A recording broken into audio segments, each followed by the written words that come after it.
Bonjour à tous, on se retrouve pour une nouvelle vidéo avec Philippe Béchade, rédacteur en chef de la Chronique Agora, notre newsletter économique et financière. Et nous avons le plaisir d'accueillir Idriss Aberkan, enseignant, conférencier et éditorialiste économique et géopolitique, entre autres thématiques. Alors aujourd'hui, on va parler d'un sujet que l'on aborde régulièrement dans la Chronique Agora, et il s'agit de la décarbonation de nos économies. Alors on le sait, la réduction de nos émissions carbone va représenter un coût colossal pour l'ensemble des pays du monde, puisqu'on parle de plusieurs milliers de milliards d'euros par an. Mais elle ne pose pas seulement un souci de financement, puisqu'en 2020, les carburants fossiles représentaient plus de 83% du mix énergétique mondial.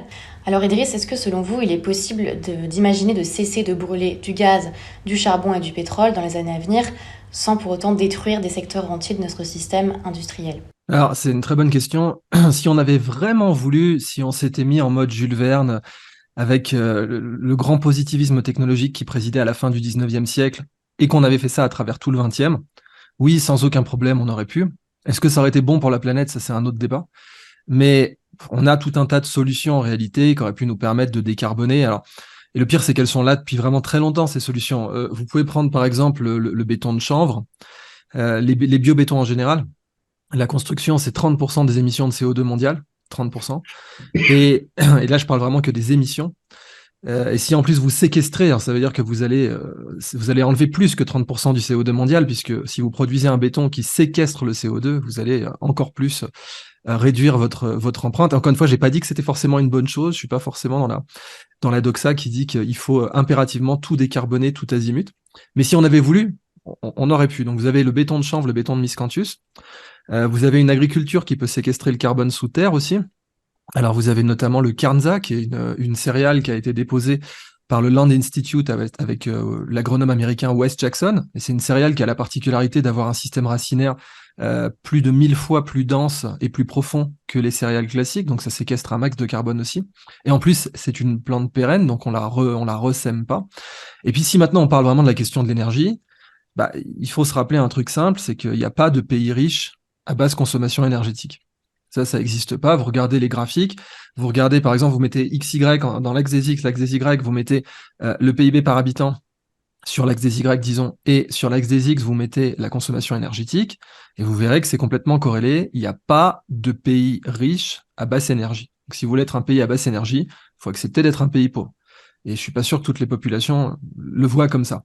Alors maintenant, si on peut le faire sans carbone, il y a plusieurs solutions. La culture d'algues notamment, les térébenthines aussi, avec les terpènes. Donc ça, c'est Soichiro Honda, le fondateur de la firme Honda, qui avait commencé à faire ça dès les années fin 40, 47.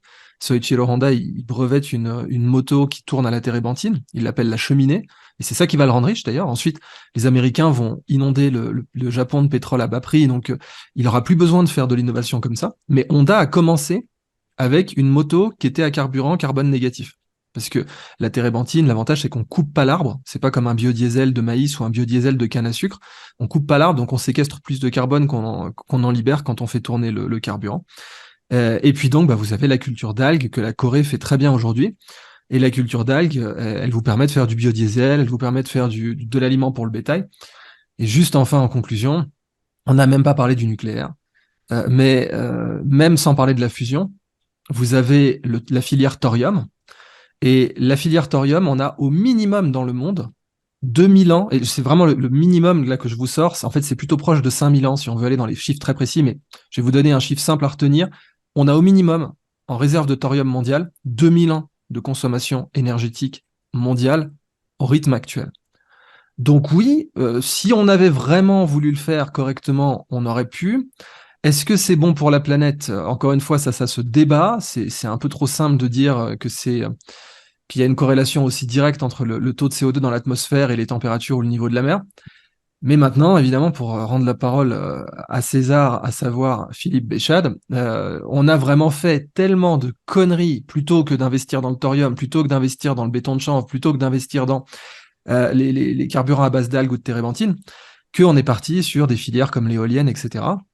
Et alors là, pour le coup, je vais laisser Philippe en parler mieux que moi, mais je vous donne une conclusion de base. Je pense pas que ça va décarboner l'économie aussi bien qu'on le croit. Alors Philippe, je vais vous laisser prendre la parole sur le sujet des éoliennes. Euh, la décarbonation, je dirais que c'est une nouvelle religion. tout comme a pu l'être la vaccination Covid. Ça tombe peut-être à un moment où l'humanité manque un peu de spiritualité. Il y a de moins en moins de croyants. Et les gens ont besoin d'avoir un idéal, d'avoir une marche à suivre dans son comportement de tous les jours. Et la décarbonation semble répondre un petit peu à ces problématiques. Alors, d'où sort la décarbonation comme impératif pour sauver la planète? J'avoue que j'ai du mal, après avoir parcouru beaucoup de lectures scientifiques, j'ai beaucoup de mal à voir en quoi le carbone participe au réchauffement de la planète, puisque c'est seulement 0,4% de l'atmosphère terrestre, et que 97% du carbone est produit par la nature elle-même. Alors, est-ce que c'est les 3% des 0,4% qui sont d'origine humaine qui participeraient au réchauffement, d'autant qu'on n'a même pas pu démontrer que le carbone participe au réchauffement. Alors finalement, dans une religion, d'abord, il faut effectivement une révélation. Par des religions sont révélées, et il leur faut un livre. Donc là, c'est le rapport du GIEC. Et comme beaucoup de livres fondateurs d'une croyance, dedans, il y a des très bonnes choses. Et puis, il y a aussi des choses qui sont un peu spéculatives ou qui relèvent, dans le cas du rapport du GIEC, de projection, de modélisation, dont on découvre 25 ans après qu'elles étaient totalement fausses. Totalement. Et quand on lit des vraies publications scientifiques concernant le climat, qui est quelque chose d'extrêmement complexe, que je ne vais pas décrire parce que là, je ne suis pas du tout dans mon domaine de compétences, mais ce que je vois en parcourant les réseaux, c'est que vous avez le même mensonge provenant de la même source qui est répété 100 fois et qui essaie de devenir une vérité. Et vous avez 100 articles scientifiques émanant de prix Nobel, de sommités, qui vous donnent 100 réalités différentes. Mais comme vous lisez 100 fois le même mensonge sur 100 médias différents, vous n'arrivez plus à savoir finalement si les preuves ou les réfutations s'équilibrent. En fait, vous avez une thèse qui est fausse et vous avez 100 thèses qui la démentent, mais la thèse fausse est répétée 100 fois. Ce qui fait qu'à un moment, vous finissez par dire, bon, on va, dans le doute, on va essayer de se décarboner. Et comme dans une religion, pour que les gens suivent la religion, il faut qu'il y ait une récompense suprême, l'immortalité, le salut de son âme. Là, ça sera le salut de la planète. Alors que ce qui est manifeste dans ce qui abîme la planète, ce sont ces espèces d'océans de déchets plastiques, ce sont ces bulles de pollution que l'on voit au-dessus des villes chinoises ou en Mongolie, qui est un des endroits les plus pollués du monde. Même si tout le monde a l'image de grandes steppes, etc., c'est un pays où on émet énormément de particules. Donc, c'est manifeste ça, ces bulles de pollution, et qui ont un vrai effet de serre, puisque là, c'est une véritable lentille, et on cuit en dessous, alors que le carbone est un gaz lourd qui a tendance à rester au ras du sol et qui est surtout inodore. Mais quand on parle de décarboner, les gens voient tout de suite ces nuages de fumée, ces nuages de pollution, et qui serait pour ne pas réduire cette pollution, qui, en plus de ça, finit par prendre notre capacité respiratoire. Enfin, on a les poumons qui se remplissent de particules qui sont cancérigènes. Donc là, on a quelque chose qui est alors là évident aux yeux de tout le monde, et on a décidé de combattre un gaz inodore qui n'abîme pas les poumons naturellement. Donc c'est quelque chose qui est quand même assez extraordinaire. Pourquoi s'est-on fixé le but de décarboner? Récupérer toutes les particules sur les cheminées des usines, oui, ça serait utile. Arrêter de déverser des millions de tonnes de déchets plastiques dans les océans, qui viennent ensuite recouvrir les plages. Ça, je dirais que ça a une véritable utilité. Et sauver la biodiversité également en arrêtant de déforester. Là, je vois des choses qui sont tellement évidentes, et le carbone est la moins évidente de toutes. Mais justement, comme elle n'est pas évidente, ou comme un virus qu'on ne voit pas, aller dire finalement que c'est pas le carbone. Personne ne le voit, personne ne le sent, et j'ai l'impression que tout le monde, d'un seul coup, faute d'avoir une approche scientifique de la question, admet que pour sauver la planète, il faudra décarboner. Et pour décarboner, il faut faire effectivement une transition énergétique, une transition verte. Et ça recoupe parfaitement le narratif du forum de Davos, qui est que le grand reset va être également un reset écologique à base de décarbonation. Mais pourquoi la décarbonation et pas la dépollution? Parce que la dépollution, c'est un coût. Si on doit commencer à récolter sur les océans les millions de tonnes de plastique qui flottent, c'est quelque chose qui est très, très coûteux. Alors que si vous décidez de remplacer des centrales au gaz ou au charbon, vous créez une nouvelle industrie qui, elle, est productrice, entre guillemets, de richesse. Donc, je dirais que la décarbonation est surtout quelque chose qui permet à des lobbies de faire aboutir de nouveaux projets. Mais la trace carbone d'une éolienne, elle est catastrophique. Alors on nous dit, oui, mais une fois qu'elle commencera à tourner, ça sera sans carbone. Sauf que les modèles que l'on a, ou qu'on nous vend, c'est qu'une éolienne, elle va produire pendant 20 ans. On s'aperçoit d'ailleurs maintenant qu'on a 20 ans d'antériorité, que beaucoup d'éoliennes, au-delà de 15 ans, commencent déjà à mal fonctionner, à dysfonctionner, voire à prendre feu. Et que une fois que l'éolienne cesse de fonctionner, on ne sait pas la recycler. Donc ça fait des déchets, etc. Mais c'est surtout au moment de la fabrication de l'éolienne. Vous mettez 1000 tonnes de béton au pied d'une éolienne, ou vous mettez 35 000 tonnes de béton au pied d'une éolienne géante offshore. Est-ce que vous avez une idée de la trace carbone d'un socle de 35 000 tonnes surmonté d'un mât de 200 mètres et avec un moteur qui fait une quinzaine ou une vingtaine de tonnes, rempli de métaux qu'il a fallu fondre? Autrement dit, l'éolienne qui décarbone, si le but c'est de décarboner, c'est un mensonge absolu, puisque la fabrication de cette éolienne a produit tellement de carbone qu'au bout de 15 ans ou de 20 ans, le bilan carbone restera négatif.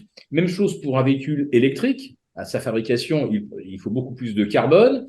Et s'il s'avère que la batterie ne tient pas plus de 4 ou 5 ans, si on la change, le bilan d'un véhicule électrique par rapport à un véhicule thermique, le bilan est négatif. Alors là, par contre, on en revient effectivement à quelque chose que là,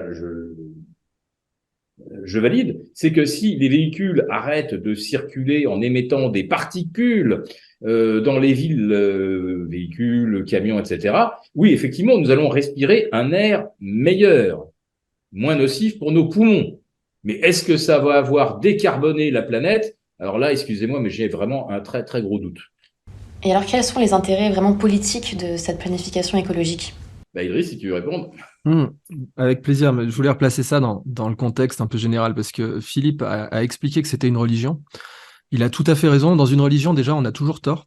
On ne peut pas commencer à discuter, quand je parle dans une religion organisée, dans l'aspect sociologique d'une religion, je ne parle pas de la spiritualité, mais par exemple, dans la religion millénariste au Moyen-Âge, vous avez le péché originel, vous l'avez dans l'os, quoi. Vous êtes coupable de base. Et si vous ne donnez pas des indulgences au clergé, vous allez en enfer. Et c'est le clergé qui décide si vous êtes excommunié ou pas. Aujourd'hui, la question du carbone, c'est une question 100% politique. C'est plus du tout de la science. Et vraiment, ceux qui prétendent comprendre le climat, ses orientations, et dire, par exemple, la phrase de Barack Obama, « The science is clear ». Ça, c'est la phrase à la mode. En fait, ça, c'est une évolution de Tina, la phrase de Margaret Thatcher, « There is no alternative ». Dans les années 80 et 90, Margaret Thatcher utilisait cette phrase, « There is no alternative, Tina », pour dire que le débat n'était pas possible, que sa politique économique était la seule faisable. Mais bon, ça, c'est de la politique, ça veut dire qu'au final, on peut quand même discuter. Et c'est ce qui s'est passé. Mais l'évolution, c'est de dire « the science is clear ». Parce que quand vous dites « the science is clear », il n'y a plus de débat possible. Si vous débattez, vous êtes anti-science. Si vous débattez, vous êtes climato-sceptique. Alors, ça pose pas de problème à ces gens que 3 prix Nobel dernièrement aient signé une tribune, et 3 prix Nobel récents, il y en a un qui date de 2022, et signé une tribune en disant que la science climatique était devenue une pseudo-science, puisqu'en fait, ce sont des rapports basés sur des hypothèses qui sont jamais déclarées. Or, les hypothèses, c'est comme les impôts, ça se déclare. Quand quelqu'un vous sort un rapport qui vous dit les températures vont partir dans telle direction, où il faut de la décroissance, où il faut empêcher les gens de prendre des avions, il faut interdire aux gens de manger de la viande plus d'une fois par an, à chaque fois, sa conclusion scientifique vient d'hypothèses qui n'ont jamais été déclarées. Et quand vous regardez ces hypothèses, les hypothèses, c'est toujours le ventre mou d'un modèle, c'est toujours là qu'il faut regarder en premier. C'est simple, en science, les amateurs parlent de conclusions, les professionnels parlent d'hypothèses. Donc les amateurs, les fact-checkers, les gens qui n'ont pas de formation scientifique, ils vont immédiatement vous parler des conclusions. Mais les professionnels, et ces 3 prix Nobel en font partie, eux, ils parlent des hypothèses. Ils disent, mais quelles sont vos hypothèses de travail? Est-ce que vous les avez vérifiées? Qu'est-ce qui vous permet d'affirmer que c'est celle-là qu'il faut prendre plutôt qu'une autre? Sachant qu'en matière climatique, il y a des milliers, millions d'hypothèses qui peuvent être prises. Sur le plan factuel, par exemple, de la montée des eaux, en réalité, bien avant la révolution industrielle, le niveau mondial des eaux n'avait pas été aussi haut depuis 15 000 ans. Ça fait 15 000 ans que le niveau mondial des eaux est très élevé, et donc, encore une fois, bien avant la révolution industrielle, je parle même du Moyen-Âge. Et il faut savoir qu'il y a 15 000 ans, par exemple, on pouvait aller à pied de la France à l'Angleterre.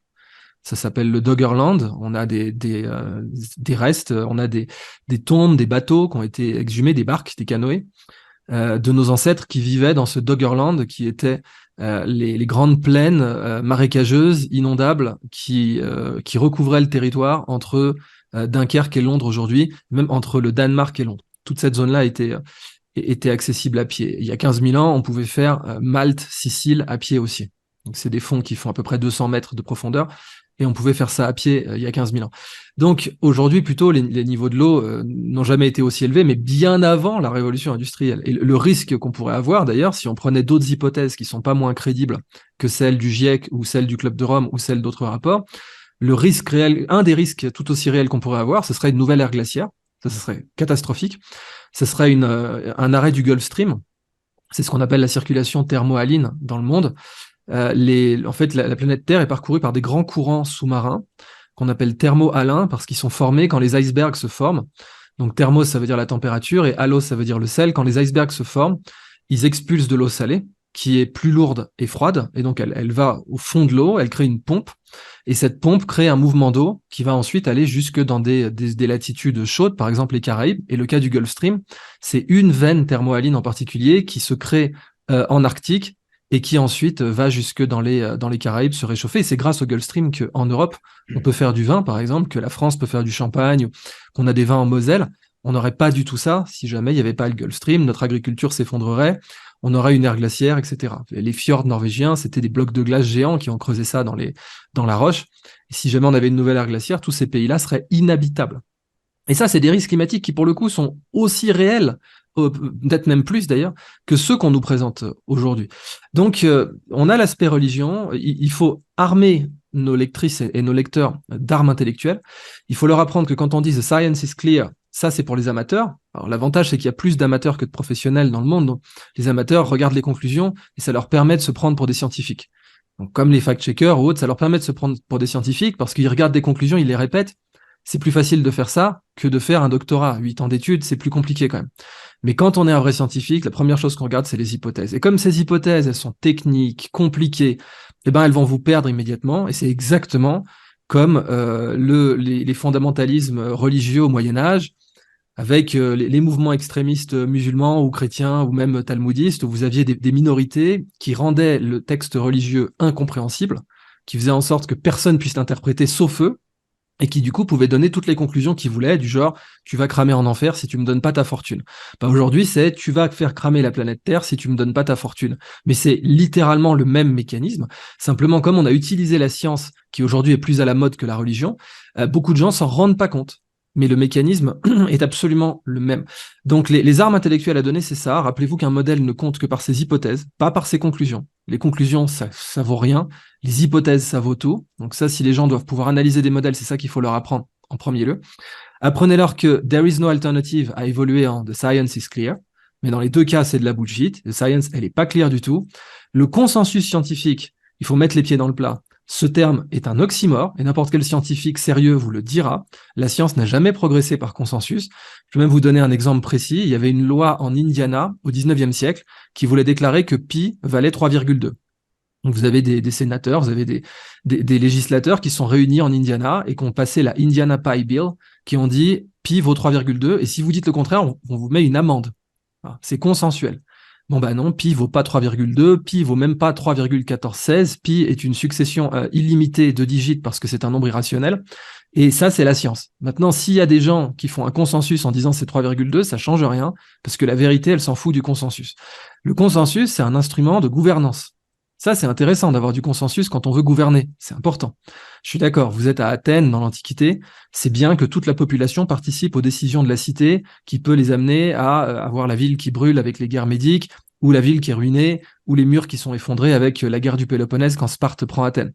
Mais ça, c'est politique. Et quand on mélange la science et la politique, on se rend compte d'une chose, c'est que par exemple le GIEC a un intérêt larvé, comme disent les Américains, vested interest, au catastrophisme, parce que plus le GIEC est catastrophiste, plus il touche de financement. Si le GIEC demain dit « Ah bah non, finalement ça va, en fait, ça a l'air de s'arranger », ils perdent des centaines de millions d'euros de financement, et des prix Nobel, et des créations de carrières, etc. Donc ça crée un effet de consensus quand vous avez des groupes d'autorité comme celui-là qui viennent dire qu'en effet, si on décarbone pas d'ici telle date, on va tous mourir. Et puis, en conclusion, sur l'aspect carbone, il ne faut pas oublier que si on décarbone trop, on va vers un effondrement massif des rendements agricoles dans le monde. C'est des petits détails comme ça. Si jamais le taux de dioxyde de carbone baisse trop dans l'atmosphère, les rendements agricoles mondiaux vont s'effondrer. Donc vous aurez des famines, vous aurez des catastrophes géopolitiques, etc.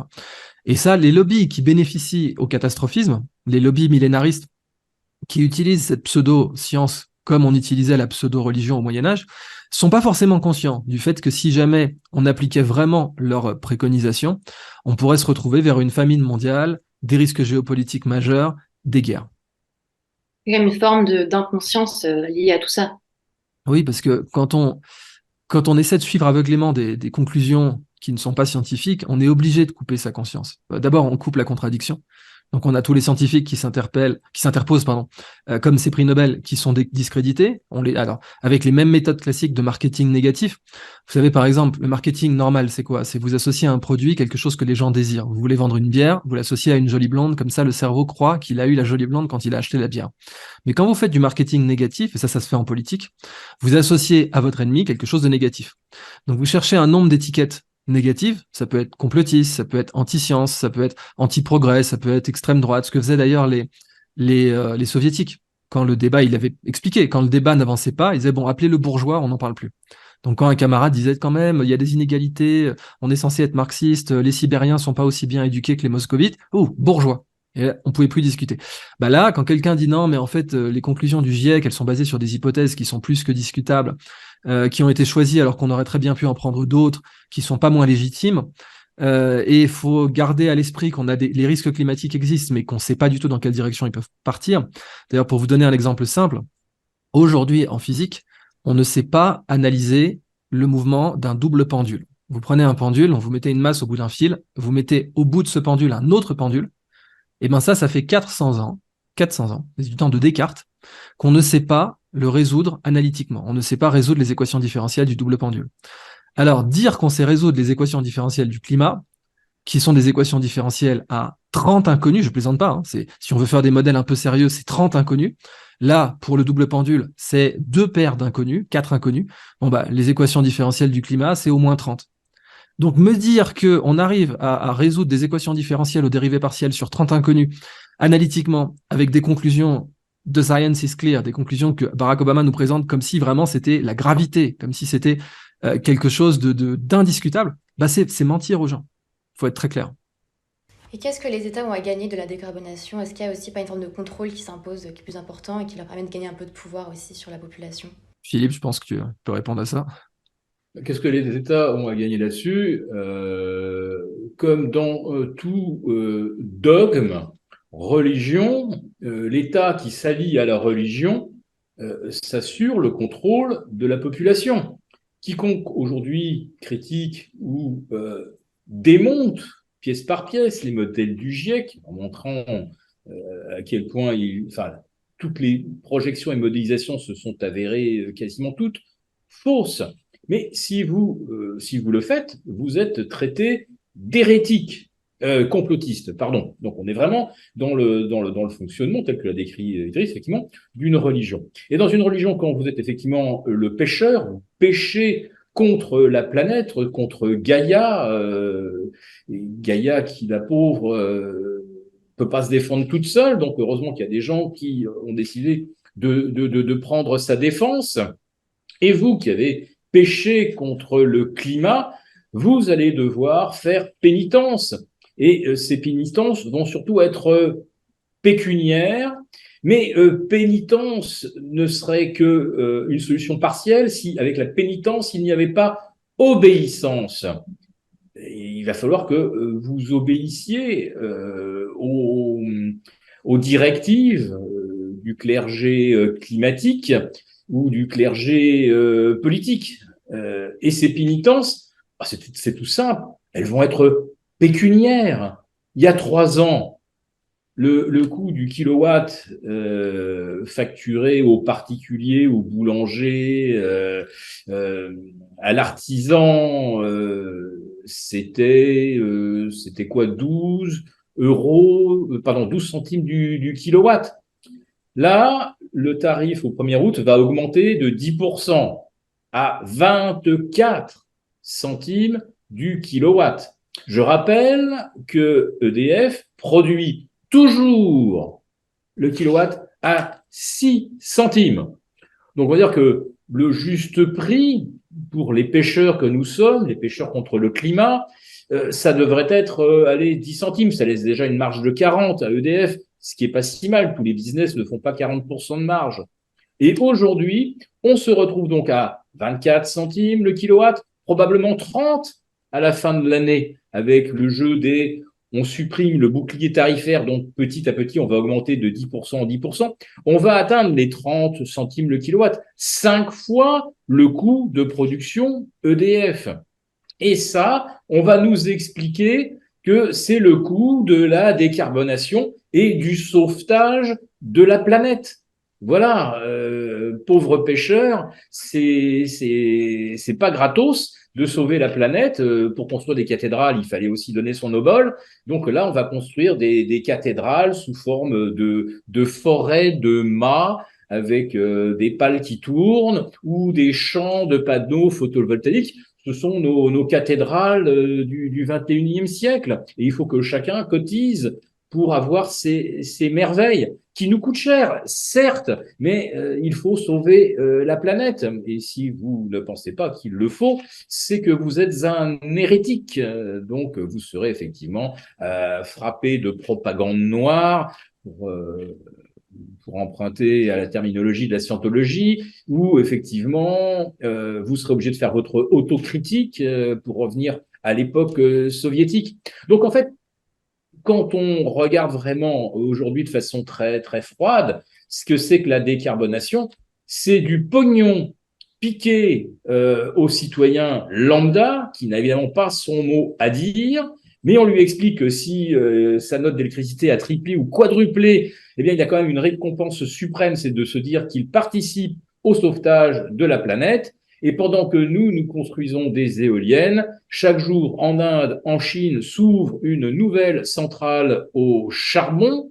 Et je précise également que chaque année, pendant que nous isolons nos maisons à grands frais pour économiser 10 ou 15% de chauffage l'hiver, nous sommes 68 millions de Français, eh bien, il y a 68 millions d'habitants de la planète chaque année qui accèdent à la climatisation.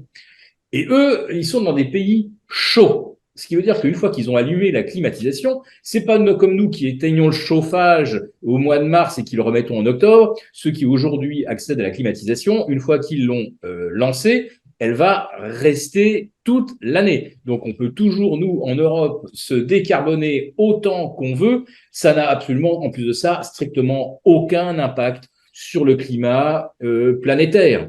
Et si on écoute bien les écologistes, et en fait, c'est là que je vais terminer là-dessus avant de laisser la parole à Idriss, là, les masques tombent. Si vous écoutez Sandrine Rousseau ou d'autres écolos, ils sont archi clairs.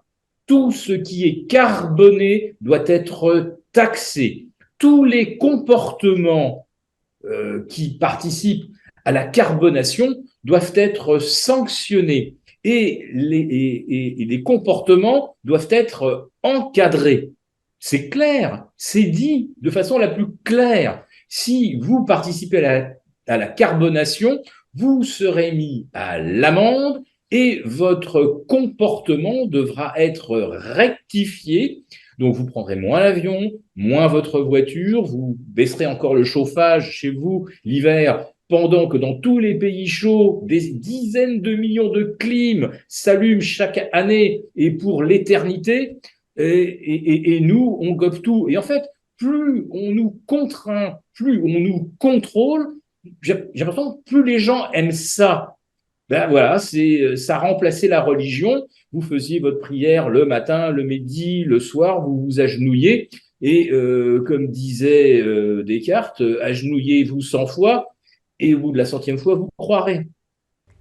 Est-ce que vous pensez qu'on pourrait avoir un pass énergétique un peu sur le même système que le pass vaccinal, qui limite nos voyages, etc. en France, ou c'est quelque chose qui est quand même un peu invraisemblable?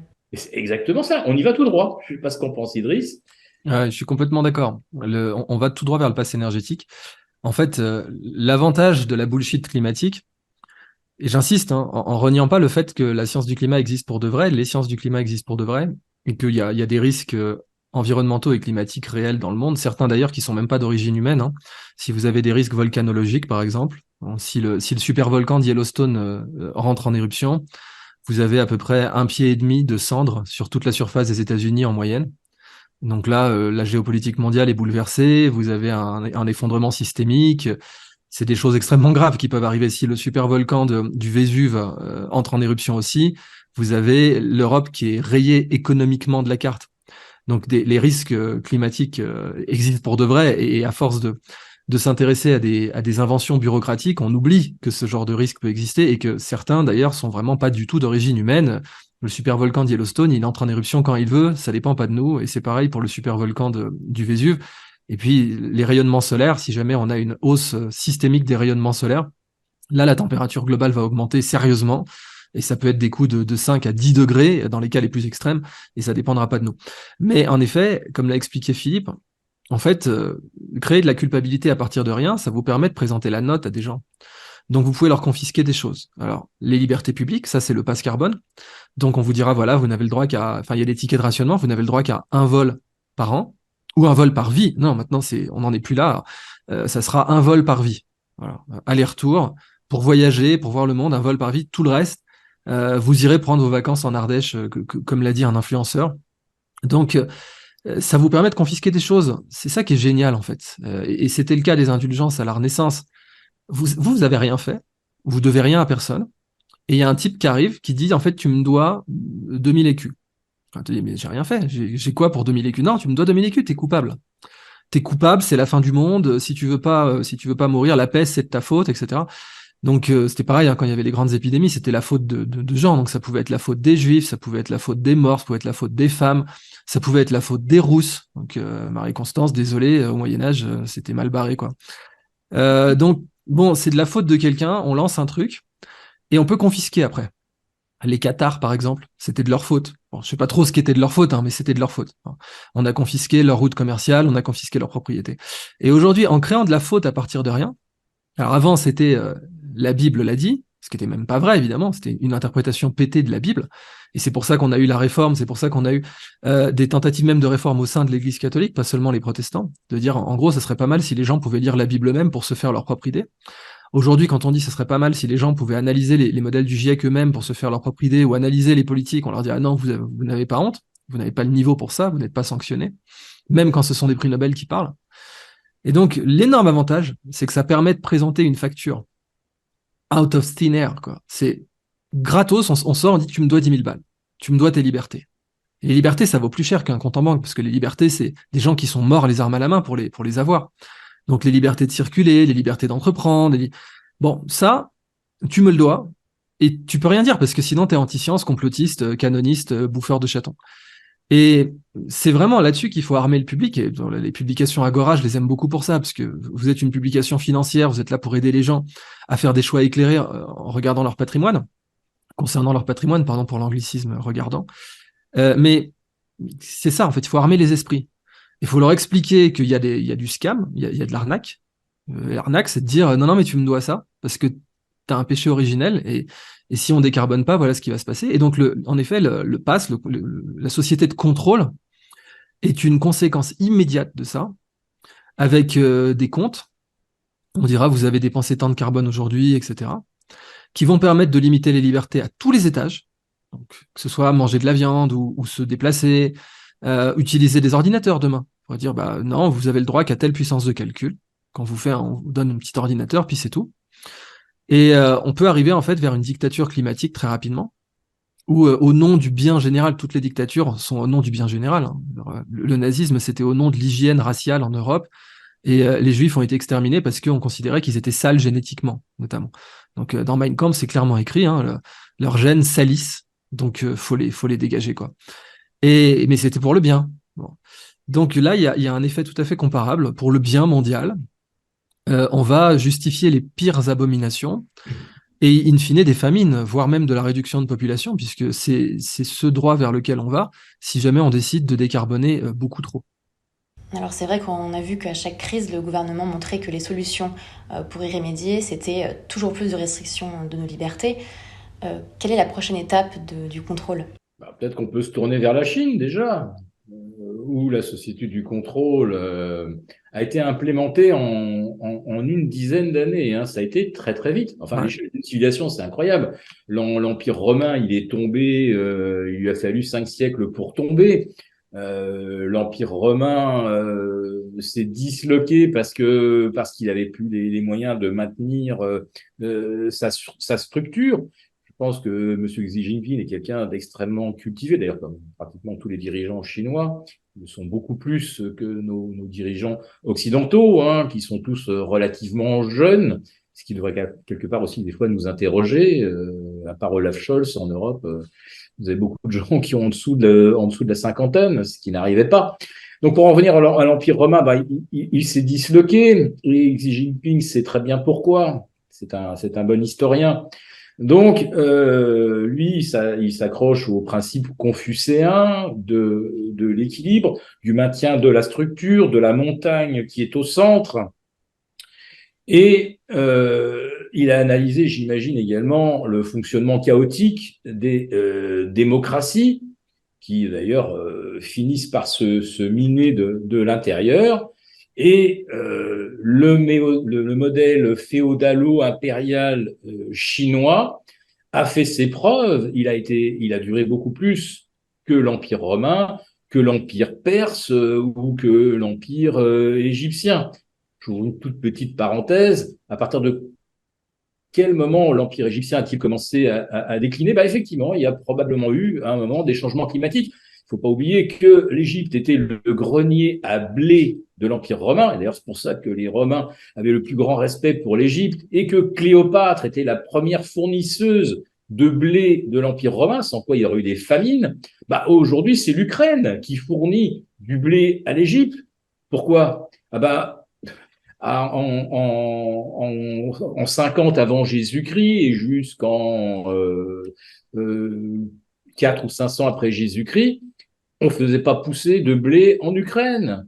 Il faisait trop froid, où on avait des rendements minables. Et puis, le réchauffement de la planète fait que les zones au nord se sont mises à devenir des très, très bonnes zones pour produire des céréales. Donc, les réchauffements climatiques ont toujours existé.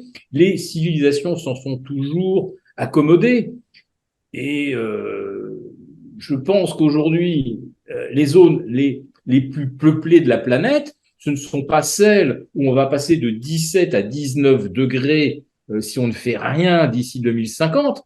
Aujourd'hui, les zones les plus peuplées de la planète sont des zones où il fait 27, 28 degrés moyens, avec plutôt du 30, 35.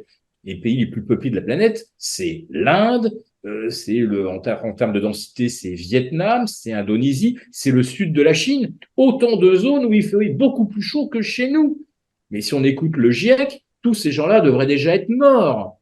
Parce que si à 19 degrés, nous, on va tous mourir parce qu'on va plus pouvoir produire de nourriture, imaginez ceux qui sont 10 degrés au-dessus. Mais comment font-ils?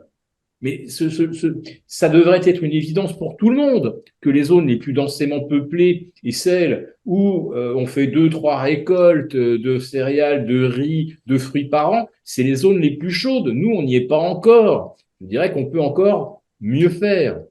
Et dans les serres, celles où aujourd'hui on obtient les meilleurs rendements, ce sont celles où on injecte du CO2.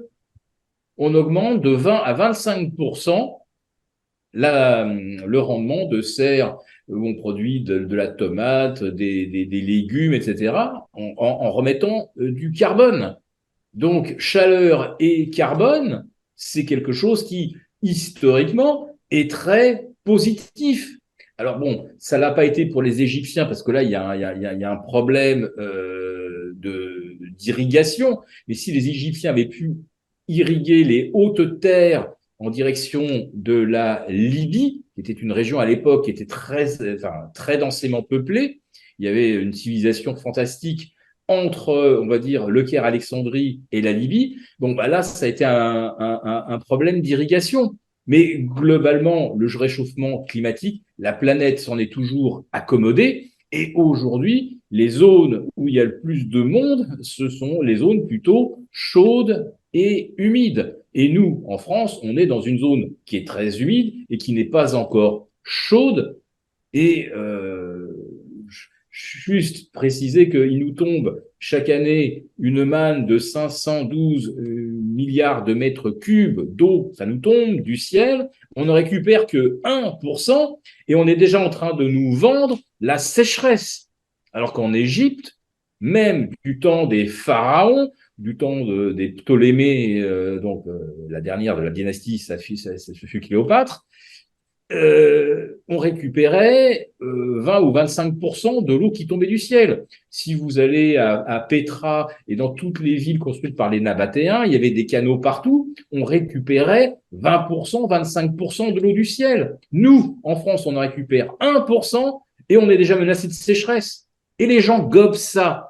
Donc vous voyez, on peut faire tout gober à partir du moment où vous avez un clergé et où vous avez un discours apocalyptique et au bout, une solution. Et la solution qu'on nous impose à nous, c'est de nous rationner. Donc, nous rationner en eau, nous rationner en termes de consommation de carbone. Et il n'y a rien de pire qu'une ferme où on produit du lait, où on produit de la viande. C'est terrible. C'est pourquoi en Hollande, Mark Rutte, qui est aussi une des créatures du WEF, a voulu fermer 3000 fermes. Donc, pour savoir ce qui nous attend si on ne fait rien, eh bien, c'est la société du contrôle à la chinoise avec la remontée de tous nos achats et d'un seul coup, vous vous trouvez bloqué si d'un seul coup on a décidé que votre crédit social ne vous permettait plus d'acheter un billet d'avion, un billet de bateau, un billet de chemin de fer. Et en Hollande, on voit déjà ce qui se passe. On va fermer, le gouvernement a eu l'idée folle de fermer 3000 fermes, c'est-à-dire que d'un seul coup, on va faire disparaître des centaines de milliers de têtes de bétail, il y aura moins de lait, moins de viande, donc évidemment, les produits laitiers vont se mettre à flamber, leur prix va se mettre à flamber. Oui, mais vous sauvez la planète. Et alors, est-ce qu'on peut lutter et éviter ce contrôle? À la Renaissance, Martin Luther a placardé ses thèses sur son église. Donc l'idée, c'est d'informer les gens. Lui, il était contre les indulgences, qui était la même méthode qu'aujourd'hui. Donc la confiscation des fermes, c'est comme les indulgences, mais c'est plus agressif. Qu'après tout, les indulgences, quelqu'un qui avait été terrifié pouvait toujours refuser. Quand on demandait le versement d'indulgence, on pouvait terrifier quelqu'un en lui montrant tout un tas d'images de la façon dont il allait brûler en enfer et dont des petits diablotins allaient lui arracher la peau. Mais si le type disait non, malgré ça, je vais risquer les diablotins, personne ne l'obligeait. Alors que là, quand on demande de confisquer 3000 fermes aux Pays-Bas, qui a les meilleurs rendements agricoles au monde, alors les Pays-Bas, c'était vraiment un pays hérétique pour ça, parce qu'avoir les meilleurs rendements agricoles au monde, ça va complètement contre la thèse de la restriction, contre la thèse des rationnements. Donc il fallait tuer les Pays-Bas pour ça. Donc on leur a inventé des objectifs d'azote et des objectifs de carbone sortis de nulle part. Vraiment, ça a été inventé ad hoc. Et du jour au lendemain, ça peut permettre de confisquer 3000 fermes avec peu ou pas d'indemnité. Donc c'est vraiment magnifique. Et il faut savoir qu'on juge une structure à ce qu'elle produit, quoi. Vous pouvez avoir, tous les analystes structuralistes le savent, vous pouvez avoir une administration qui dit, ou une entreprise qui dit, votre vie privée est importante pour nous. Par exemple, vous savez, aujourd'hui, quand vous cochez des cookies là, sur Internet, ils marquent toujours, votre vie privée est importante pour nous, we value your privacy. Bon, ça, c'est une affirmation, mais la structure elle-même, elle vend vos cookies, elle vend vos données personnelles. Donc, on analyse toujours une structure à ce qu'elle produit, pas du tout à ce qu'elle dit. Ce qu'elle dit n'a aucune importance. C'est comme d'ailleurs tous les êtres humains qui ont un peu d'expérience, qui ont un peu de bouteille, vous diront, une des choses qu'on apprend dans la vie quand on a passé quelques décennies à fréquenter des humains, c'est qu'il ne faut pas trop faire attention à ce qu'ils disent, il faut regarder ce qu'ils font. Ben, les structures, c'est pareil, il ne faut pas faire trop attention à ce qu'elles disent, il faut regarder ce qu'elles font. Et elles confisquent, et elles rationnent, et elles diabolisent, et elles contrôlent, et elles tracent, elles enferment, etc. Donc pour l'empêcher, il faut placarder des thèses, c'est ce qu'on est en train de faire. Il faut expliquer au grand public que c'est un prétexte, le climat et la science climatique, qui donne des avantages considérables à son clergé, vraiment des avantages considérables. Vous pouvez faire carrière. Si vous êtes scientifique, vos pairs vont vous ramener dans le droit chemin. Si vous décidez, vous, de vous opposer au consensus scientifique, qui, encore une fois, est un mensonge. Le consensus scientifique est un terme qui n'existe pas. Le consensus n'est là que pour la politique. Quand on parle de consensus scientifique, on fait de la politique, on ne fait pas de la science. On a le droit de dire, je suis politicien, j'ai envie d'avoir un consensus sur l'état de la science, mais il faut admettre que ce consensus n'a qu'un but politique, parce que la science se fout complètement du consensus. Si vous décidez d'en sortir, par exemple, exactement comme un François d'Assise avant la Réforme, ou n'importe qui voudra aller contre le sens des indulgences au Moyen-Âge et à la Renaissance, vous allez être frappé d'hérésie, comme Giordano Bruno, par exemple, qui a été brûlé à Campo dei Fiori. Il y a encore sa statue aujourd'hui. Parce que Giordano Bruno était pas dans le consensus. Il disait par exemple qu'il y avait plusieurs planètes dans l'univers avec des formes de vie. Il disait que le Soleil n'était qu'une étoile parmi d'autres et que toutes les étoiles étaient des soleils. Enfin, c'était un fou, on voit bien l'état de la science à l'époque. The science is clear. A décidé qu'il fallait brûler ce monsieur. Maintenant, pour revenir sur la question justement de l'eau, c'est un très beau cas parce qu'on dit qu'on manque d'eau potable. C'est faux. Même si on dirait d'eau douce, pas forcément d'eau potable, juste d'eau douce. L'humanité consomme en eau douce 0,6 fois l'Amazone. Le débit de l'Amazone annuel, c'est 60%. Pardon, c'est la consommation mondiale, c'est 60% du débit de l'Amazone pour ce qui est de l'eau douce. Donc l'eau douce, c'est pour l'agriculture, évidemment, l'humanité consomme beaucoup plus d'eau douce dans l'absolu que d'eau potable, puisque l'agriculture n'a pas besoin d'eau potable, elle a juste besoin d'eau douce. Et quand Philippe a parlé des nabatéens, c'est vrai que Petra avait mis au point aussi des techniques pour récolter la rosée, et c'est comme ça qu'ils ont pu avoir plus de 30 000 habitants en plein désert, et faire du maraîchage en plein désert. Donc c'était toujours une question de technologie. Venise, par exemple, a été créée dans une lagune inhospitalière. Venise, c'était un camp de réfugiés, fondamentalement. Venise, c'était un camp de réfugiés pour se protéger des Lombards et des Huns, Attila, etc. Et dans cette lagune, il y avait des moustiques et il y avait de l'eau salée. Ils ont récupéré l'eau de pluie. Quand vous voyagez à Venise, vous voyez des grandes places qui sont faites en forme d'entonnoir. Et au centre, il y a un puits. Et ce puits, en fait, c'est de l'eau qui va filtrer à travers du sable que les Vénitiens ont installé pour faire un filtre. Quand l'eau de pluie tombe, on a un puits. Donc, ils ont réussi à avoir de l'eau potable en pleine lagune. Et on a plein de solutions technologiques. Là aussi, Philippe a parlé de l'Égypte. Il y a la dépression de Qattara, qui est une zone géologique sous le niveau de la mer en Égypte. Et vous avez comme ça des zones géologiques sous le niveau de la mer dans tout le Maghreb, toute l'Afrique du Nord en général. Vous avez le Chott Melrir en Tunisie. Et les Allemands, dans l'entre-deux-guerres, avaient envisagé de créer une mer intérieure en Tunisie. Et vous aviez eu le Qattara Depression Project, qui était un projet de laisser la mer rentrer dans la dépression de Qattara, pour qu'ensuite l'eau s'évapore. Et là, vous auriez 2 Danubes. Le débit d'eau que vous auriez, avec l'évaporation, donc d'eau douce, et même potable, puisque l'eau de pluie est potable. Bon, elle n'est pas minéralisée, ça nécessite de prendre des suppléments, mais l'eau de pluie reste potable. Vous auriez 2 fois le Danube, en plein désert. Vous avez plein d'autres solutions. Vous avez le Seawater Greenhouse Effect, donc on pompe de l'eau de mer en profondeur là où elle est froide et on la fait circuler dans une serre dans un pays chaud comme l'Australie par exemple. Et en faisant circuler de l'eau de mer froide dans une serre chaude en Australie, vous allez avoir de la condensation, vous allez pouvoir récupérer de l'eau. Et c'est comme ça que vous avez des producteurs de tomates en Australie qui ont fait des tomates qui produisaient, dont la production était nette productrice d'eau potable. C'était, les gars faisaient des tomates en pleine Australie et le bilan net de leur opération agricole était une production nette d'eau potable en plus des tomates. Et en plus, ce qui est fou en matière de carbone ou autre ou de logistique, c'est qu'ils étaient dans une région dont les camions revenaient à vide. C'était une région qui importait, une région un peu isolée en Australie. Et comme les camions revenaient à vide, ils ont eu l'export gratuit, puisque le type à négocier, c'était notamment Gunther Pauli qui a fait partie de ce projet. Ils ont négocié des prix ridicules pour le transport de leurs tomates vers Adélaïde, en Australie, parce que les camions retournaient à vide de toute façon. Donc, on a plein de solutions, mais de la même façon que les prêcheurs millénaristes à la Savonarola ou autres ne voulaient pas de solution, ne voulaient pas que les chrétiens s'occupent pas de leur âme eux-mêmes et décident de sauver leur âme. Là c'est pareil en fait, les prêcheurs millénaristes confiscateurs de liberté, ils veulent surtout pas parler de solutions. C'est pour ça qu'on parle pas du thorium, sauf en Chine, où là ils ont déjà le contrôle, donc ils s'en foutent. Ils n'ont pas besoin de davantage de bullshit pour contrôler leur population, ils contrôlent déjà leur population. Donc du coup, ils ont pu faire le thorium sans problème, et aujourd'hui c'est les leaders mondiaux dans la filière thorium, dont j'insiste, c'est au minimum 2000 ans de consommation actuelle d'énergie mondiale qu'on a avec les réserves mondiales de thorium. Et quand je dis 2000 ans, c'est vraiment la fourchette très basse. Et les autres solutions, du genre utiliser les écosystèmes comme moyen de production, les forêts vivrières, que les forêts, ça séquestre beaucoup de carbone. Vous avez au Japon une méthode qui s'appelle le daisugi, qui est une méthode médiévale par laquelle on taille les arbres pour pouvoir couper des poutres sans couper l'arbre. Donc on taille un arbre pour qu'il ait des branches qui poussent vers le ciel. Et ça fait que quand vous coupez une branche, vous avez une poutre pour faire une pagode, par exemple, mais vous coupez pas l'arbre. Et ça, c'était très important pour les Japonais, parce qu'il y a tout le côté animiste, que l'arbre qui a servi à construire la pagode doit encore être en vie si possible. Comme ça protège la pagode en termes d'esprit.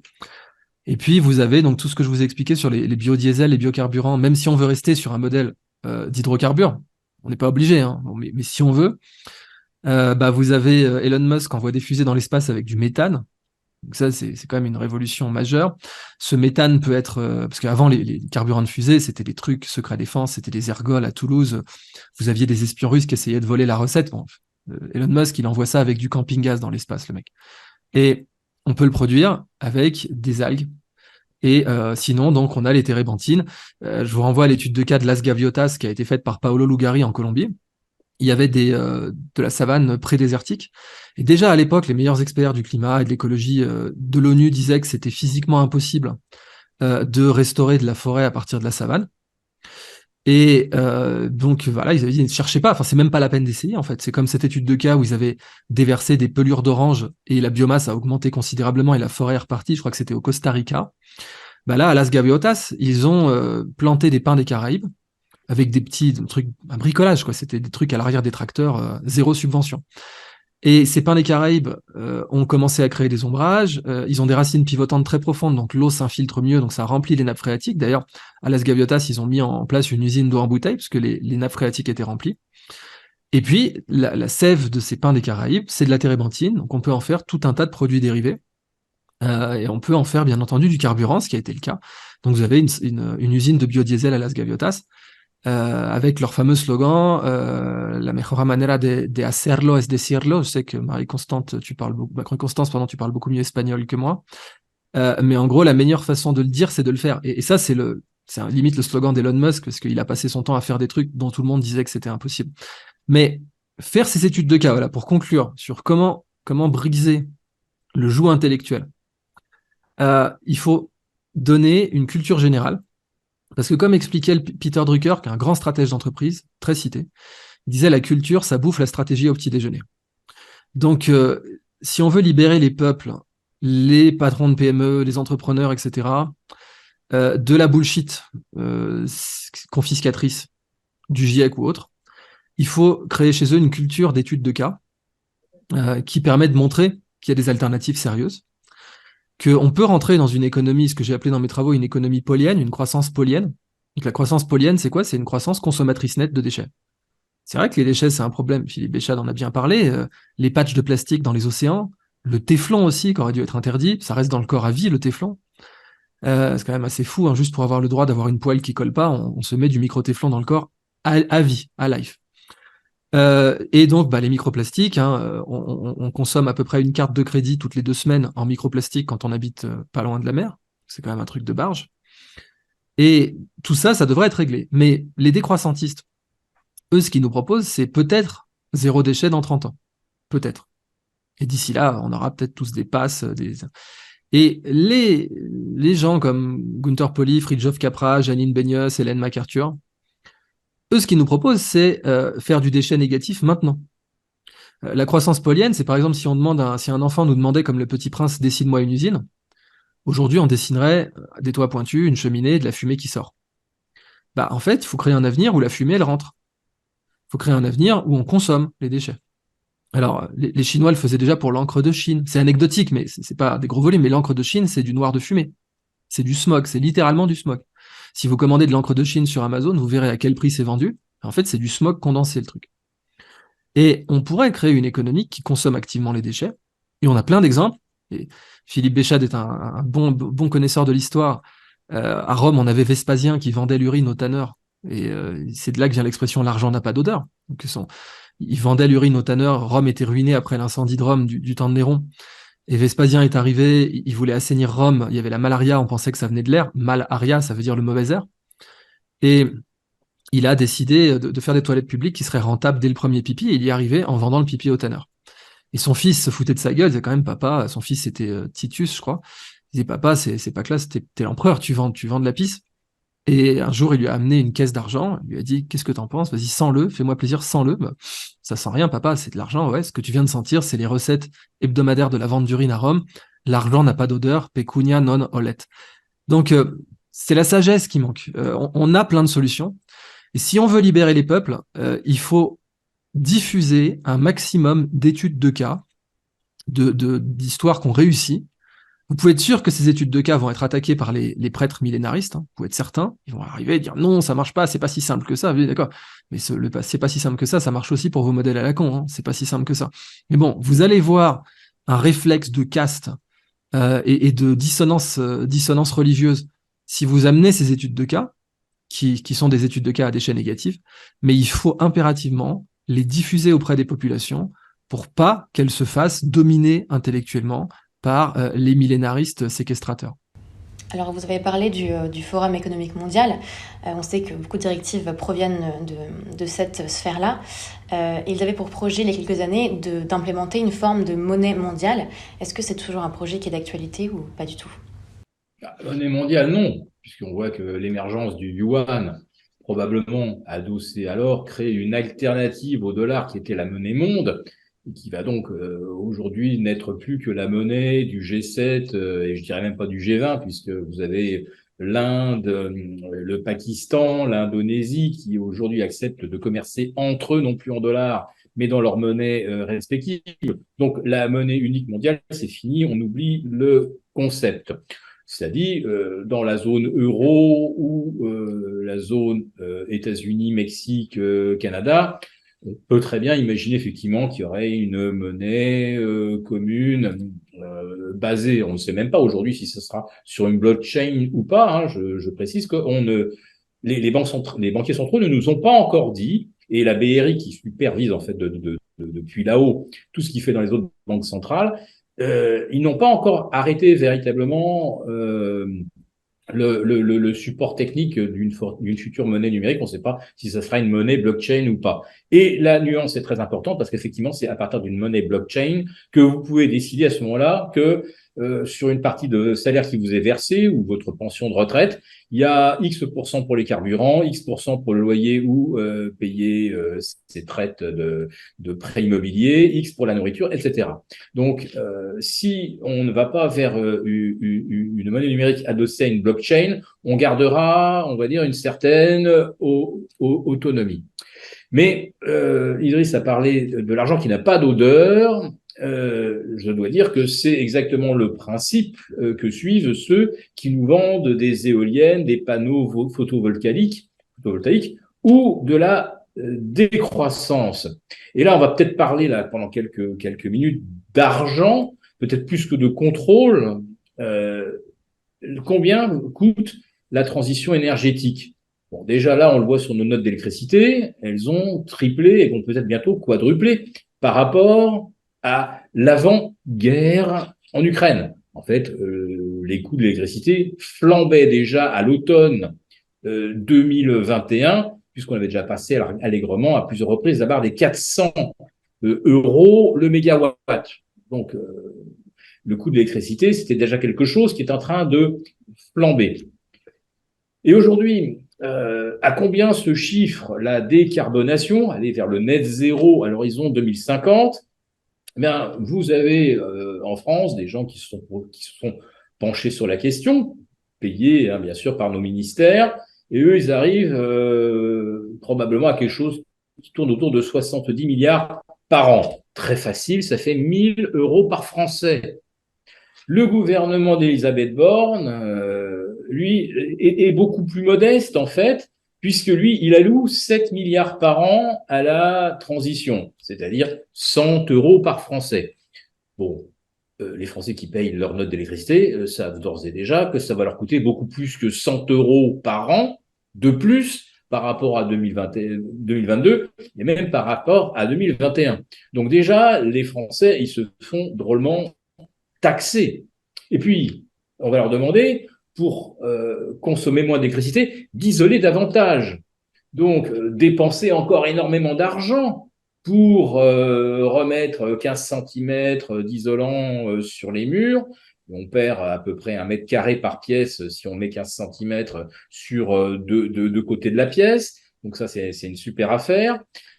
Et puis surtout, quand vous êtes retraité et que l'appartement ou la petite maison que vous louez, c'est votre complément de retraite, on vous dit, bah là, il va falloir faire 35, 40 000, 60 000 euros de travaux si vous êtes à Paris. Et là, vous avez 68, 70 ans, vous allez voir votre banquier en disant, vous pouvez me prêter de l'argent sur 15 ou 20 ans là, pour faire les travaux chez moi. Vous voyez le truc? Quel banquier va aller prêter de l'argent sur 15 ou 20 ans à quelqu'un qui avait d'ailleurs acheté sa maison 50 000 euros en 2000 et qui va aujourd'hui devoir faire 50 000 euros de travaux pour qu'elle reste habitable ou qu'elle puisse être louée. Donc, ce que l'on voit aujourd'hui, c'est pas seulement qu'on nous fait payer une pénitence pour polluer la planète, mais c'est qu'en fait, on est en train de nous tondre, mais par tous les côtés, par devant, par derrière. Votre note d'électricité explose, vous devez remettre votre logement aux normes. Ce que l'on est en train, en fait, ce à quoi on est en train d'assister, c'est à une paupérisation qui se déroule maintenant sous nos yeux à une vitesse hallucinante, une paupérisation des classes moyennes. Et bon, bien sûr, l'inflation y participe, puisque qu'est-ce que c'est que l'inflation? C'est en fait la perte de pouvoir d'achat de la monnaie. Donc, s'il faut aussi être un peu positif et dire qu'il y a peut-être des solutions, déjà, il faut commencer par ne plus détenir une monnaie qui se déprécie. Il faut détenir d'autres actifs. Et c'est probablement pas un hasard si la Chine, la Russie et tous ceux qui veulent rejoindre les BRICS aujourd'hui se disent que l'or, c'est pas si mal. Voilà. Donc, il faut faire attention de ne pas perdre d'argent au travers de la monnaie qu'on détient. Et puis, à un moment, il va falloir arrêter aussi de tolérer qu'on nous double, nous triple, nous quadruple notre facture d'électricité. Je rappelle que quand l'essence a augmenté de 10% au mois de septembre 2019, les gilets jaunes étaient dans la rue 6 semaines plus tard. Donc, là, pour l'instant, ça ne bouge pas. Mais je dirais qu'il y a un moment, il va peut-être falloir se bouger parce que jusqu'où vont-ils aller? Jusqu'où allons-nous payer? Jusqu'à quel prix allons-nous payer notre kilowatt? Combien allons-nous payer pour avoir le droit d'occuper notre propre logement? alors qu'on nous déclare depuis le Deus Ex Machina qui nous explique que notre logement est une passoire thermique et n'est plus un logement décent. Enfin, on s'est beaucoup trop laissé faire. Et là, on nous annonce, on nous dit déjà quelle va être la note à payer. En plus, on nous le dit. On nous le dit. Donc, 7 milliards par an, ça c'est l'estimation du gouvernement. Pour être efficace, il faudrait que ce soit 35 milliards par an. Donc, pareil, c'est assez facile, c'est 500 € par Français. Voilà. Donc, voilà ce qui nous attend. Donc, je voudrais que les gens prennent bien conscience qu'il y a deux solutions. Soit il faut à un moment changer complètement l'architecture de son patrimoine. Donc, l'immobilier, si on vous dit votre maison elle est plus habitable, il y a un moment il faut renoncer à l'immobilier, il faut renoncer à l'euro, il faut commencer à envisager de détenir un patrimoine sous des formes différentes. Parce que on nous le dit d'ores et déjà, on va vous piquer 500 € par an pendant les 15-20 prochaines années. Alors justement, vers quels actifs on peut se tourner si on veut sortir de ce système, Philippe? Moi, je suis absolument convaincu qu'il faut d'abord détenir les monnaies des produits qui nous vendent l'énergie, des pays qui nous vendent l'énergie. Bon, le premier fournisseur de l'Europe aujourd'hui d'énergie, c'est la Norvège. 45% du gaz naturel aujourd'hui vient de Norvège. Avant, c'était 45% qui venait de Russie. Donc, je pense qu'il faut s'intéresser effectivement à la Norvège. Il faut s'intéresser à des pays qui produisent du lithium, qui produisent des terres rares. Et aujourd'hui, il y a un pays qui attend d'émerger de façon fantastique et qui aujourd'hui, je pense, vient même de passer devant l'Allemagne en termes d'excédent à l'export, c'est le Brésil. Et le Brésil, c'est devenu le numéro 1 mondial d'exportation agroalimentaire. Le réal a été une véritable calamité pendant des décennies, le réal brésilien. Je me demande si on ne va pas assister à la résurrection du réal. Donc voilà, aujourd'hui, je serais tenté, puisqu'on va nous imposer, on va nous faire rentrer au fond de la gorge cette décarbonation, cette transition énergétique. Je pense qu'il faut aller acheter des actifs partout, enfin, chez tous ceux qui vont profiter effectivement de la transition énergétique. Voilà. Donc, Norvège, Qatar, pour les producteurs de lithium, il faut encore regarder du côté de la Bolivie ou de l'Australie. Et pour l'agroalimentaire, puisque la Hollande s'est pliée et on a décidé de sacrifier la Hollande, je dois dire que les Brésiliens, mais ils doivent se frotter les mains de voir comment on se saborde nous-mêmes en Europe. Et vous, Idriss, est-ce que vous investissez personnellement dans les entreprises qui bénéficient de la transition énergétique? En fait, avec Gunther Pauli, on passe un peu notre temps à ça, à regarder quelles sociétés peuvent fournir des bonnes solutions, mais en même temps, en tant que consultants internationaux, on est toujours confronté à l'irrationalité, c'est-à-dire des fois, il y a d'excellentes solutions. Je pense à Ecovative, qui est vraiment une superbe boîte, qui a fait gagner beaucoup d'argent à ses investisseurs, il n'y a pas de problème. Mais Ecovative, il devrait être partout, en fait. C'est des gens qui font du bioplastique à base de mycélium. C'est un exemple concret. Je vous ai dit, l'idéal, c'est de donner un max de culture au public sur toutes ces boîtes qui peuvent réaliser des services écologiques. Donc, avec le mycélium de champignons, on peut aussi dépolluer les sols au passage. Ça s'appelle la mycorémédiation. On laisse pousser les racines du champignon, donc le mycélium, dans le sol, et ça peut fixer les toluènes, les métaux lourds et tout. C'est un truc complètement fou. D'ailleurs, il y a aussi des solutions avec de la rémédiation forestière. À San Diego, on a découvert les arbres blancs, les arbres blancs, on les appelle. C'est des arbres en fait dans la forêt qui fixent les métaux lourds et ils sont nourris par les racines, par d'autres arbres. Comme ils n'ont pas de chlorophylle, parce que quand on a trop de métaux lourds, on peut pas avoir de chlorophylle. La chlorophylle, elle est verte grâce au magnésium qui est dedans. Et en fait, il y a des métaux pas forcément lourds. D'ailleurs, le cuivre aussi, ça bousille les végétaux pour ça, parce qu'il prend la place du magnésium dans la chlorophylle et qui tue la plante. Mais il y a des arbres comme ça qui, c'est rarissime, mais qui sont blancs, qui fixent les métaux lourds pour dépolluer la forêt. Et ça pourrait être utilisé pour dépolluer des terrains industriels, par exemple. Donc, si je prends le cas d'Ecovative, elle a fait gagner beaucoup d'argent à ses investisseurs. Vous avez aussi Novamont, qui va rentrer en bourse d'ailleurs, qui est le leader européen des bioplastiques biodégradables, et la vraie biodégradabilité, c'est-à-dire dans l'eau de mer, parce que vous avez beaucoup de critères biodégradables qui prennent pas en compte le scénario où le plastique part dans l'eau de mer. Et là, il se dégradera pas pour le coup. Mais Novamonti, d'ailleurs, ils ont réaménagé 2 centrales pétrochimiques en Sardaigne, à Porto Torres, en fabriquant de bioplastique à base de chardon. Donc c'est vraiment un très beau cas. Mais dans le cas d'Ecovative, je disais, pour juste illustrer cette notion de rationalité limitée, pourquoi la solution qu'ils ont inventée, donc c'est un plastique, en fait, ils peuvent remplacer le polystyrène. Voilà, le polystyrène expansé, ils peuvent le remplacer totalement. Et alors pour l'instant, ils ont commencé en livrant des produits premium, par exemple des bouteilles de vin sur Amazon. Elles étaient emballées pour l'anti-choc dans du plastique à base de mycélium de champignons. Comment ils le font? Ils laissent pousser un champignon dans un moule de déchets agricoles, des déchets qui valent vraiment rien. Ça peut être du marc de café, par exemple. Et le champignon va consommer tout ça, va former un bloc qui est flexible, qui est biodégradable. Donc vous imaginez, on vous livre votre télé, par exemple, sur Amazon. Vous sortez les blocs de biopolystyrène, vous les jetez dans votre jardin, ils se biodégradent et en plus, ils enrichissent les sols. C'est-à-dire qu'en fait, on pourrait même avoir une consigne où des gens viennent récupérer les blocs pour acheter de l'engrais. Et là, bah, voilà, la seule question, c'est pourquoi c'est pas partout.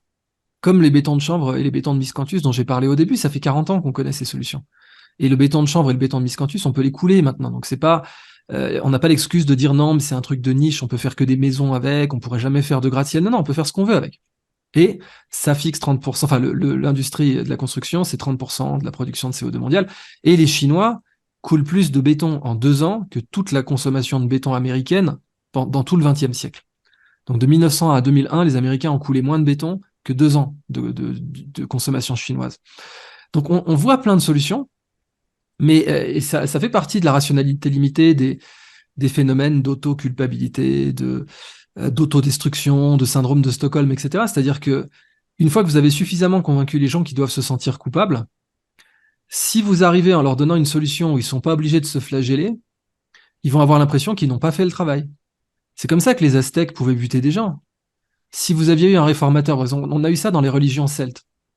Les Celtes, donc, les Gaulois, enfin même les ancêtres des Gaulois, pratiquaient les sacrifices humains. Il y a longtemps, pas du temps des Romains, quoi, hein, mais plutôt du temps de l'âge de bronze ou de l'âge du cuivre. Et puis à un moment donné, il y a une tradition qui est venue où plutôt que de décapiter un humain, on décapitait une amphore. Donc une grosse amphore, ça coûtait une blinde en plus. Hein. Donc, de toute façon, buter un humain, ça coûtait une blinde aussi. Il fallait le faire prisonnier, il fallait acheter un esclave, ça coûtait de l'argent. Et à un moment, on ne sait pas trop pourquoi, il y a dû avoir un druide un peu intelligent qui a dit non mais en fait ça sert à rien de décapiter les gens. On va décapiter une amphore de vin, on va se mettre minable et on sera tous contents. Et bon, ça a marché. Mais je suis sûr que le druide ou les druides qui ont lancé cette idée au début, on a dû leur dire mais non mais ça marchera pas. Enfin, on peut pas apaiser les dieux si on n'a pas tué vraiment quelqu'un. Et pour les Aztèques, c'est pareil. Si on leur avait proposé de remplacer le sacrifice humain par quelque chose de plus raisonnable, ils auraient dit mais non ça it doesn't feel right. Tu vois, si je suis pas en train d'arracher avec un morceau d'obsidienne taillé le cœur de quelqu'un à la Indiana Jones et de l'arracher tout palpitant et de l'offrir aux dieux, forcément on va avoir des mauvaises récoltes et on va avoir des sécheresses. Les gens se seraient sentis coupables. Ben, on voit ce phénomène-là dans des entreprises qui sont brillantissimes pour la transition écologique et auxquelles on préfère dans les appels d'offres, alors soit par pure corruption. Je vais vous donner un exemple. Alors, je ne peux pas citer l'entreprise, mais quand on avait fait le tour Super France avec Gunther Pauli, donc le but c'était de faire des conférences, des tables rondes dans différentes villes de France pour prouver que la transition écologique pouvait créer de l'emploi et que, en fait, quand on résout un problème, on crée de l'emploi. Donc avoir des problèmes, c'est bien. Une nation qui a des problèmes, c'est bien, parce que c'est ce qu'on a appelé la méthode PSD, problème, solution, distribution. Quand on a identifié un problème et qu'on lui trouve une solution qu'on peut distribuer, on crée de l'emploi, on crée de la richesse, on crée du PIB. Et on avait vu un cas en Nouvelle-Aquitaine. Il faut savoir que en France, vous savez, les collèges et les lycées, c'est deux administrations différentes. Les collèges, c'est les départements, les lycées, c'est les régions. Mais dans la région Nouvelle-Aquitaine, collège plus lycée, c'est 300 millions par an de frais de chauffage. 300 millions par an. Au gaz essentiellement. Qu'on va interdire d'ailleurs. Je rappelle que le chauffage au gaz, qui est de loin le plus efficace thermiquement et énergétiquement, énergétiquement, ça c'est un truc qu'il faut rappeler. Si on veut vraiment faire des économies de chauffage, il faut que le chauffage soit comme la lumière. C'est-à-dire, il faudrait idéalement qu'on puisse chauffer une pièce avec un bouton en entrant dedans. Quand on veut allumer la lumière dans une pièce, quand on veut de la lumière dans une pièce, on appuie sur un bouton, et la vitesse de la lumière étant ce qu'elle est, la pièce est plongée dans la lumière instantanément. Les transferts thermiques sont pas aussi rapides que les transferts que la vitesse de la lumière. Mais en l'occurrence, la meilleure façon de chauffer un volume d'air, c'est de mettre la flamme en contact avec l'air. Si on met un intermédiaire, par exemple une masse inerte comme un chauffage, un radiateur, on perd de l'énergie. Donc c'est le cas du radiateur électrique, c'est le cas de plein d'autres solutions. Et en fait, virtuellement, la meilleure solution pour chauffer une pièce, c'est vous rentrez dedans, vous appuyez sur le bouton et en moins de 5 minutes, la pièce est à température. Et ça, en fait, aujourd'hui, il n'y a qu'un poêle à gaz qui peut vous l'offrir. Alors ça a d'autres désavantages, il faut augmenter les normes, etc. Mais en termes de performance énergétique, de très très loin, c'est la meilleure solution. Mais bon, ça va être interdit. Quoi qu'il en soit, ces collèges-lycées en Nouvelle-Aquitaine étaient chauffés au gaz. Et vous aviez des élus qui étaient aussi entrepreneurs qui avaient eu l'idée de méthaniser les eaux usées. C'est un truc qu'on connaît depuis 30 ans. Les eaux usées, en fait, elles produisent du méthane. Et ce qui est génial, c'est que quand on les enrichit avec, par exemple, du crottin de cheval, ou de la bouse de vache, ou du carton, on augmente les performances de filtration, du coup, on réduit les coûts de traitement des eaux usées, mais en plus, on récupère du méthane qu'on peut utiliser pour se chauffer. Eh ben, le type qui avait fait cette étude de cas, il a pu la faire avec des centres équestres en Nouvelle-Aquitaine, mais on lui a interdit formellement de la passer à l'échelle de toute la région. Il y a une circulaire qui est passée, je ne peux pas dire quelle entreprise l'a provoquée, mais il y a une circulaire qui est passée. Et autant il y avait d'une part de la corruption, des intérêts, des gens qui n'avaient pas intérêt, mais vous aviez aussi des gens qui ont argumenté des trucs complètement irrationnels. Enfin, que le côté, si on n'a pas sacrifié une vierge sur la pyramide, les dieux vont être en colère. C'est trop simple, ça peut pas marcher cette solution. Il faut qu'on se flagelle, il faut qu'on souffre. Donc, je recommande évidemment d'investir. Avant d'investir, rappelez-vous toujours la culture, ça bouffe la stratégie au petit déjeuner. Avant d'investir, développez-vous une culture d'entreprise, de PME. Vous pouvez regarder des TED Talks, vous pouvez regarder des trucs comme ça. Et la culture devrait toujours précéder l'investissement. Et les bons investisseurs sont ceux qui ont une culture dans l'industrie ou une culture dans le domaine qui leur permet de prendre les bonnes décisions. Et c'est aussi le but de la newsletter Agora finalement. Créer une culture, parce que les newsletters, c'est tous les mois. Je ne sais pas si vous paraissez tous les mois, je vous paraissez tous les mois. Mais quand c'est une newsletter longue, c'est comme le monde diplomatique, ça privilégie la culture sur l'information immédiate. Et la culture est un bien meilleur étalon pour prendre des décisions que l'information immédiate. Ça, c'est un point vraiment super important. Le cerveau prend bien plus facilement des bonnes décisions par culture que en ayant juste un train d'informations non digéré immédiatement. Donc, dans le cas de la Nouvelle-Aquitaine, pour finir, j'aurais aimé que les pouvoirs publics investissent aussi là-dedans. Mais en fait, parce qu'en fait, typiquement, 300 millions par an de frais de chauffage, ça veut dire que normalement, dans un monde où les banques font leur travail, vous pouvez lever 3 milliards. Si vous pouvez montrer que vous avez coupé un coût de 300 millions, normalement, avec, vous savez, la valeur actuelle nette, les méthodes comptables, vous êtes censé pouvoir justifier à votre banquier, surtout si vous êtes les pouvoirs publics, une capacité d'endettement de 3 milliards pour construire la solution qui va faire sauter ces 300 millions de frais récurrents annuels. Ben, ça n'a pas été fait. Donc voilà, pour répondre à votre question, désolé de cette digression, mais j'encourage vraiment à investir dans les boîtes qui portent la transition écologique dans les futurs Honda, là, comme quand il avait fait la térébenthine. Mais n'oubliez jamais qu'il y a des phénomènes de rationalité limitée, où vous avez des superbes boîtes comme Ecovative, et je pourrais vous en citer des dizaines, qui ont fait de l'argent, qui ont fait gagner beaucoup d'argent à leurs investisseurs, mais qui sont pas au niveau de l'hyper multinationale qui fait du 100 milliards de chiffre d'affaires, parce qu'il y a cette espèce de rationalité limitée dans les marchés publics comme dans les marchés privés. Et Philippe, vous pensez qu'on peut encore innover et entreprendre en France et créer des entreprises qui créent de la valeur, ou c'est presque peine perdue? Non, c'est pas peine perdue. La France conserve de très très beaux atouts. La France reste malgré tout un pays très innovant. La France a produit la plupart des langages de programmation qui existent aujourd'hui. Python est extrêmement efficace. On découvre encore des applications. La France a beaucoup à offrir, très certainement.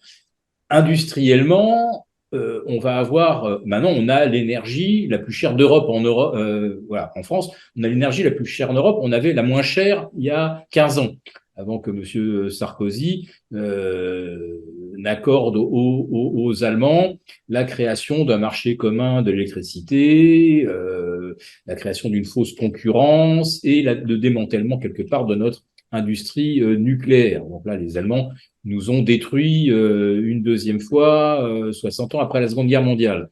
Donc là, la France ne peut pas faire venir des entreprises qui vont être à forte intensité de consommation énergétique, naturellement. Il vaut mieux aller soit directement en Espagne où ils ont beaucoup de gaz, en Norvège, mais la France, ça, la haute intensité en termes de consommation énergétique, c'est pas là qu'il faut venir. C'est évidemment pas avec ça qu'on va redresser notre balance commerciale.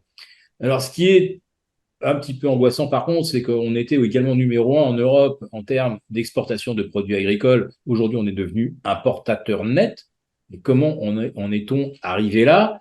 Il y a aussi des choses qui interrogent, et je pense que c'est tout à fait réversible, et que là, alors là, avec Idriss, on pourra en débattre pendant des heures, mais des solutions pour produire plus, mieux, avec moins de pesticides, etc., ça existe. Et j'en reviens à ces fameuses serres enrichies au carbone. Mmh. Voilà.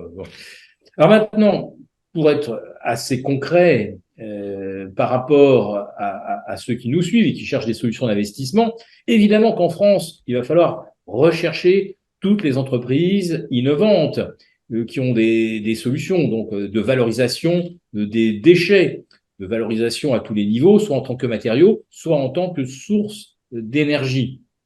Mais on a aussi en France, d'ores et déjà, quelques rares champions qui, si la religion de la décarbonation fait une belle carrière, que ça dure encore 10 ou 15 ans, donc on ne revient absolument pas sur le sacrifice de notre pouvoir d'achat, hein, puisqu'il y a ce côté sacrificiel. Donc, qu'est-ce qui est sacrifié? Évidemment, c'est notre pouvoir d'achat et notre mode de vie. Donc, moi, je regarde qui va profiter du sacrifice de notre pouvoir d'achat et de notre mode de vie. Et nous avons en France quelques entreprises qui sont effectivement pas mal placées, soit en tant que producteurs de nickel ou de cobalt ou même de lithium. Je pense notamment à Eramet, hein, qui va se mettre aussi à produire du lithium. On a parlé également d'une autre PME Imerys, mais là, c'est pas avant 10 ans, le temps qu'on ait créé une mine de lithium en France, ça va mettre un certain temps. Pour l'eau, puisque les écolos interdisent de construire de nouveaux barrages pour récolter peut-être 1% de plus des 512 milliards de mètres cubes que le ciel nous envoie, au moins recycler l'eau. Et Idriss en a parlé. Et donc ça, des entreprises qui ont des brevets ou qui ont même déjà l'outil pour recycler l'eau, parce que on n'a pas besoin d'eau potable dans tous les tuyaux. Idriss l'a très bien dit. Pour cultiver, on n'a pas besoin d'une eau parfaitement pure et équilibrée en termes de sels minéraux. Donc, on peut récupérer de l'eau de pluie, on peut recycler l'eau qui nous vient des usages industriels, etc. Donc, les entreprises qui vont savoir faire ça, je pense qu'à un moment, leur heure va être venue. Hein, parce qu'on a le choix. Ou alors, on arrive à construire de nouveaux barrages ou des bassines et les écolos arrêtent de nous bassiner. Ou si on ne peut pas récupérer plus d'eau, eh bien à ce moment-là, il faut qu'on recycle celle qu'on a déjà en abondance. Je ne sais pas si on se rend compte à quel point on a de l'abondance d'eau en France par rapport à des pays comme Israël, la Jordanie, où les gens vivent bien. Ils sont pas tous morts avec quand on vous montre les cartes de la météo. Donc en ce moment, 24 degrés à Vannes, 25 degrés à Libourne et à Besançon, et la carte, elle est déjà rouge. Et si vous avez 30 degrés à Lyon, c'est rouge cramoisi. Et si vous avez 38 degrés à Avignon, c'est rouge ultraviolet noir. Donc voilà, on n'est pas en train de vivre on n'est pas en train de vivre une révolution climatique, on est en train de vivre une révolution chromatique. On nous présente des cartes où la France est déjà en train de brûler. Donc effectivement, il y aura plus d'eau dans 10 ans. Enfin, c'est complètement dingue. Donc non, de l'eau, on en a. Et commençons déjà par recycler celle dont on dispose avec les savoir-faire que nous détenons déjà et avec des entreprises françaises qui ont déjà le savoir-faire. Ne leur manque plus effectivement que le financement. Et je dois dire que si l'argent qu'on consacre à la transition énergétique est intelligemment utilisé, ben effectivement, les peut-être 35 milliards qu'il faudrait consacrer par an, ça pourra servir à recycler des déchets, à recycler l'eau et à résoudre tous ces problèmes au nom desquels aujourd'hui on veut nous rationner, nous contrôler et nous faire sacrifier notre pouvoir d'achat. Écoutez, merci à tous les deux pour cet échange, c'était particulièrement enrichissant. Donc j'invite nos lecteurs à télécharger le rapport que vous avez écrit sur les investissements à privilégier en période de transition énergétique. Donc vous pouvez le télécharger en cliquant sur le lien en description de la vidéo. Et je vous remercie encore une fois tous les deux pour cet échange. Et je vous dis à très bientôt pour une nouvelle vidéo.